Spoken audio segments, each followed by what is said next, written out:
Сәлеметсіздер ме, құрметті оқырмандар? Сіздердің назарларыңызға 26 маусым халықаралық нашақорлықпен және есірткі саудасымен күресу күніне орай «Нашақорлық қоғам дерті» атты кітап көрмесін ұсынып отыр. Нашақорлық ең ауыр дерт. Нашақордың жолы ауыр да қасіретті жол. Олай дейтінім, есірткі адам ағзасына зиянын келтіріп қана қоймайды. Нашақор адам сыртқы дүниемен, қоршаған ортамен байланысатын тыс оқшау қалады да оның жан дүниесі зардап шегеді.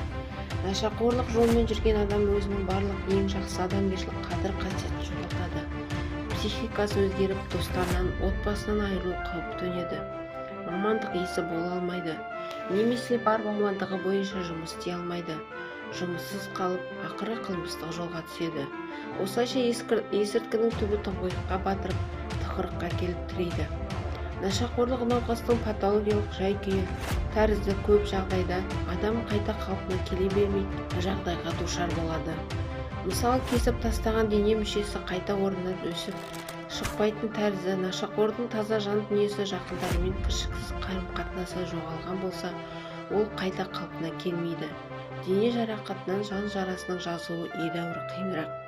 Ең қорқыныштысы, нашақор өзінің есірткіге тәуелді екенін байқамай қалады.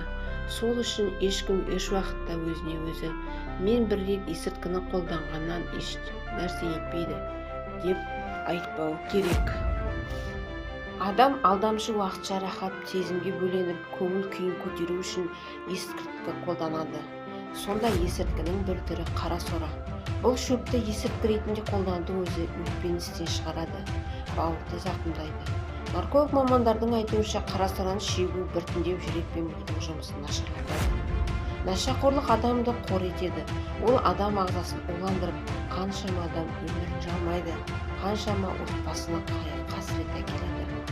Адам өмірде өзін өзі қалдыру үшін еңбек етеді, өмір сүреді, отанына қызмет жасайды, мағыналы өмір сүргеннен ләззат алады.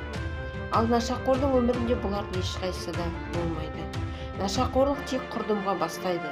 Мен жастарды салауатты өмір салтын ұстануға шақырамын. Әр адамның мәнді де сәнді өмір сүру үшін денсаулықтың әсері шан теңіз. Нашақорлықтан жас жандарыңызға аулақ ұстаңыздар. Салауатты өмір салтын жандарыңызға серік етіңіздер.